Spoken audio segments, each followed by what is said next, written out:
Hello everyone, welcome you all. मैं श्वेता जायसवाल, आप सभी का हमारे online platform the Uday academy में स्वागत करती हूँ। तो बच्चे, अभी आप लोगों की लास्ट कुछ टेस्ट चल रहे हैं जिसमें कुछ साइंस के भी क्वेश्चन है जिसके हम सॉल्यूशन के साथ आए हुए हैं। तो हम अपने सॉल्यूशन की तरफ मूव करते हैं। जैसे जैसे जो क्वेश्चन आपका आएगा उसको आप उस तरीके से मिलाते हुए चलिएगा जिससे आपको ये समझ में आए कितने क्वेश्चन आप लोगों के क्लियर हुए हैं या कितने क्वेश्चन आप कर पाए हो और कितने क्वेश्चन आपके छूट रहे हैं। ठीक है, चलिए। सो फर्स्ट क्वेश्चन की तरफ चलते हैं। फर्स्ट आपसे ये पूछ रहा है कि जो टंगस्टन तत्व का प्रतीक है वो इनमें से क्या है। ठीक है, इसमें आपसे ये पूछा हुआ है कि जो टंगस्टन है वो इनमें से किसका प्रतीक है। ठीक है, तो यहाँ पे आप ये देखो कि लाइक चार ऑप्शन दिए हुए हैं जिसमें चारों के बारे में हमें थोड़ा थोड़ा जानते रहना होगा। एटलीस्ट इतना तो हमें पता होना चाहिए कि इसमें से कौन किसका आपका प्रतीक है। पहली चीज तो टंगस्टन का प्रतीक आपका ये डब्लू। ठीक है, ठीक है।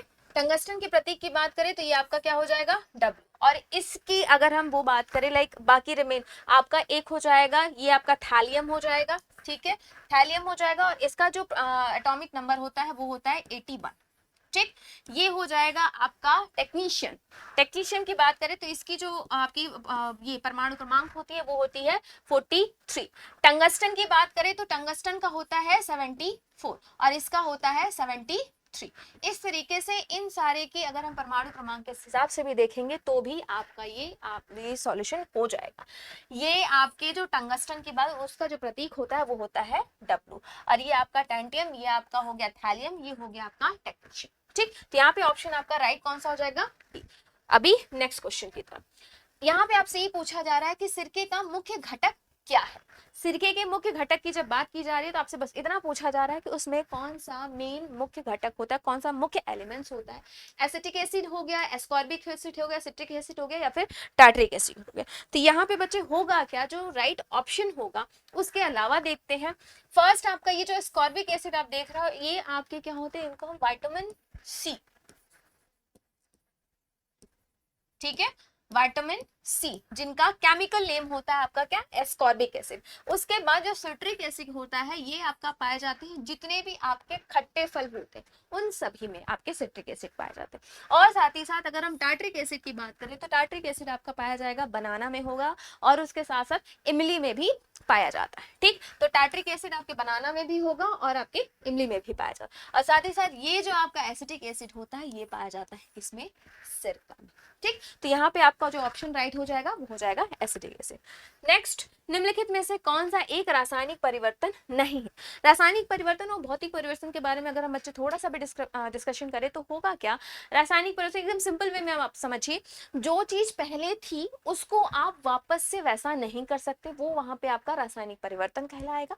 भौतिक परिवर्तन क्या होता है कि अगर उसकी अवस्था में चेंज हुआ तो फिर से अगर आप चाहो वही अवस्था आप कर सकते हो। ठीक, तो वो आपका भौतिक परिवर्तन हो जाएगा। निम्नलिखित में से कौन सा एक रासायनिक परिवर्तन नहीं है। रासायनिक परिवर्तन नहीं है तो मतलब ये कि उसमें जो भी चीजें यहाँ पे चल रही हैं आप उसको वापस से उसमें चेंज कर सकते हो। जैसे अगर फल का पक जाना, फल अगर प्रॉपर पक जाएगा तो आप ऐसा उसको वापस से कच्चा तो नहीं कर सकते, तो ये पहला ही गलत हो जाएगा।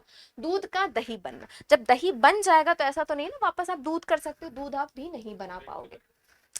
देन उसके बाद अगर हम बात करें तो यहाँ पे जो जल का हिमीकरण होता है इसको आप फिर से जमा लो, फिर गला लो, फिर जमा लो, सारे आप कर सकते हो। तो ये आपका किस में आ जाएगा, ये आपका भौतिक में आ जाएगा, जिसकी वजह से आप ये कह सकते हो कि ये रासायनिक परिवर्तन है। भोजन का पचना, भोजन के पचने के बाद ही आपकी क्या होता है, एनर्जी वगैरह हमको मिलती है, डाइजेशन प्रॉपर तरीके से होता है, तो वो भी आपका किस में आता है, केमिकल चेंजेस में आता है। तो ये आपके ये तीनों तो आपके केमिकल चेंजेस में आ जाएंगे, लेकिन ये वाला क्वेश्चन आपका क्या आएगा, ये आपका आएगा भौतिकी में। ठीक है, तो यहाँ पे ऑप्शन जो राइट होगा वो होगा था।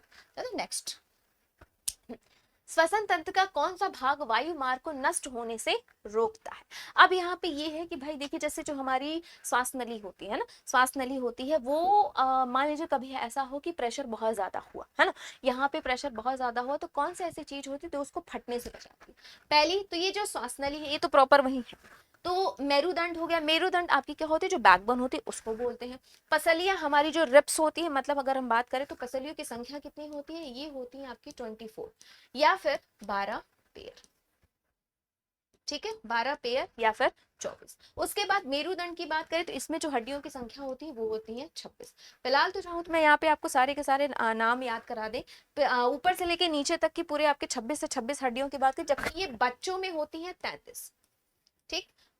ये बड़ों में 26 होती है, बच्चों में होती है 33। रीजन यहाँ पे बस इतना होता है कि इसमें जो लास्ट वाली जो हड्डी होती है वो वापस जाके जुड़ जाती है, ठीक है। और यहाँ पे जो मेन श्वसन तंत्र में कौन सा भाग वायु मार्ग को नष्ट होने से बचाता है वो होगा आपका कार्टिलेज के छल्ले। रीजन यहाँ पे आपकी जो अस्थियां होती हैं और जो उपास्थियां होती हैं, अस्थियां आप उन्हें कहते हो जो हमारी बॉडी में जितनी सारी आपकी क्या है हड्डियां होती हैं। उसके बाद कार्टिलेज की बात करें तो कार्टिलेज आपका बेसिकली क्या होता है, होता तो सॉफ्ट है ना, बट इनका वर्क उसी तरह हड्डियों की तरह होता है। जैसे हमारे कान की ये वाला पोर्शन होता है जिसको हम कार्टिलेज बोलते हैं, जो कि काफी ज्यादा सॉफ्ट होता है और वो हेल्प करता है कि वो आपका फटने। तो यहाँ पे ऑप्शन क्या हो जाएगा, ये हो जाएगा डी। नेक्स्ट, प्रकाश की तरंगें किस गति से चलती हैं? तो यहाँ पे प्रकाश की तरंगों की अगर बात करें तो ऑप्शन के अकॉर्डिंग बच्चे अगर आप देखो तो 3 × 10⁵ किलोमीटर पर सेकेंड। अगर आप मीटर में जाते हैं तो ये हो जाएगा 3 × 10⁸ 3 × 10⁸ मीटर पर सेकेंड, ठीक। अगर इसमें देखा जाए तो प्रकाश के लिए या तो आप निर्वात में भी चला सकते हैं, आप माध्यम भी, उसके लिए कोई दिक्कत नहीं है, आप दोनों ही तरीके से उसको आप आराम से चला सकते हैं। मतलब प्रकाश को चलने के लिए एक मीडियम की आवश्यकता नहीं होती। मीडियम का मतलब यहाँ पे क्या होगा, मीडियम का मतलब आपको या तो या वहाँ पानी हो या वहाँ पे हवा हो, कांच हो, हीरा हो, कुछ भी हो सकता है। लेकिन प्रकाश को चलने के लिए निर्वात में भी चल सकता है, ये माध्यम में भी चल सकता है। हाँ, स्पीड अलग हो सकती है कि अगर वो निर्वात में चल रहा है तो निर्वात में उसकी स्पीड काफी ज्यादा होती है, लेकिन अगर कोई मीडियम होगा जैसे हवा हुआ, पानी हो गया, हीरा हुआ, कांच हुआ, तो उसमें जो उसकी माध्यम होती है वो स्लो हो सकती है, ठीक। तो यहाँ पे ऑप्शन आपका कौन सा राइट हो जाएगा, 3 × 10⁵ किलोमीटर पर सेकेंड, ठीक है। नेक्स्ट, बल के फिलामेंट को प्राप्त करने के लिए अत्यंत पतला और लंबा बनाया जाता है। इनको मतलब सीधा सीधा अगर आप देखो, जो बल की फिलामेंट होती है जो कि टंगस्टन की होती है, किसकी होती है, टंगस्टन की। टंगस्टन की क्यों होती है, क्योंकि उसका जो हीट एब्जॉर्ब करने का आप ये कह सकते हो, जो हीटिंग पॉइंट होती है वो बहुत ज्यादा होती है। अगर ऐसा नहीं होता तो बल्ब वो फुट जाते और प्रॉपर तरीके से आप तो प्रॉपर वो लाइट भी नहीं देती। तो उसकी जो टंगस्टन मतलब जो उसकी फिलामेंट होती है, जो पतली से आपने देखी होगी, वो घूमी हुई होती है और साथ ही साथ क्या होती है, वो टंगस्टन की बनी हुई होती है। तो उसको सबसे अत्यधिक पतला और लंबा क्यों बनाया जाता है, क्योंकि उसमें उच्च प्रतिरोध होता है। अब उच्च प्रतिरोध क्या होता है, प्रतिरोध आपका क्या होता है, किसी भी वे में, जैसे आप रास्ते में जा रहे हो, आपको बीच में कोई ऑब्स्टिकल मिला, अब वो ऑब्स्टिकल कितना ज्यादा स्ट्रांग है, अगर वो स्ट्रांग है तो उसकी प्रतिरोधक क्षमता अच्छी है, और अगर वो स्ट्रांग नहीं है तो फिर वो आपकी प्रतिरोधक क्षमता क्या होगी, होगी। तो यहाँ पे क्या होता है, उसको काफी ज्यादा पतला और लंबा इसीलिए बनाया जाता है कि उसकी जो प्रतिरोधक क्षमता होती है वो काफी ज्यादा उच्च होगी। तो यहाँ पे ऑप्शन हो जाएगा बच्चे एक। ये थे आपके क्वेश्चंस साइंस के जो कि यूपीपी और यूपीएसआई में आए थे। सारे को आप प्रॉपर मैच कर लीजिएगा, जिसमें आपको सारा समझ में आ जाएगा कितने आपके क्वेश्चंस राइट हुए, कितने आपके रॉन्ग। तो आज के लिए इन सारे क्वेश्चन के साथ मैं आपको बोलूँगी thank you so much, thank you.